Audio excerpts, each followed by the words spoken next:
Dear Mr. Cameron, this morning you gave your speech on Europe.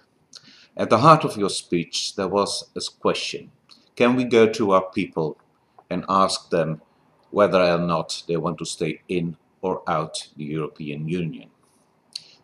Of course you can ask that question. You have every right, and perhaps you're right when you're saying we should do so too. But I'm still wondering whether it's the right question. In my last blog, I talked about English as our common language, and I still think that you do not have referendums on a common language. I speak English because it's convenient, and more than that, because it's part of being a European, being a citizen of the world. And I don't need a referendum to do so or not. Yet I'm not naive. Of course I know the British are very critical of Europe. And yes, you should be able to express that criticism in order to turn it into a stronger union.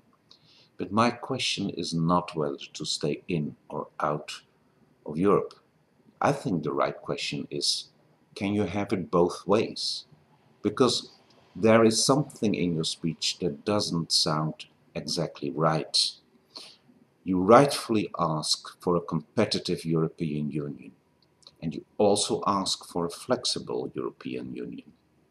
On the one hand, you have this good image of Europe as a network of nations with different speeds, different methods, different everything basically. And you should say, I should say like you, we should prefer this network approach. Well, I can only agree with that. Yet at the same time, you say we don't want to be bothered with the decision methods that are at present in the European Union. You ask exemptions and you ask fairness at the same time. You're rightfully critical of this image of 27 leaders working together, not making true decisions. Yet when it comes to asking for some union, and whether you call it a political union or whatever your union, you ask to say, not only do we have our own position, but you also say, we want to go back to our national parliaments. It doesn't work like that. In that sense, you're right, it's either in or out. So we have a dilemma here. You create a dilemma that cannot really be solved. And the same question of how do you really define what the question should be, then also applies to you're setting a referendum on the one hand and delaying it on the other side. The one thing that connects perhaps the different points in the dilemma is your suggestion to look into the pros and cons of the European Union and to make the right assessment of what it is for and how well it works. That sounds fine. But how objective can you make that? I don't think you can turn it into some science or something. Europe is not a science where you can measure every measure.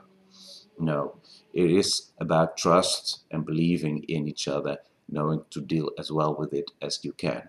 Now, again, I'm not in favor of a political union per se. I believe in flexibility, the networking aspects. Yes, of course, I also believe in fairness, but I think there is something that you were saying to us today that was not entirely fair to us or your own people. Make your assessment, stick with it, show leadership, and please help us turn the European Union in something that is really stronger and not something about having your own say only. Thank you.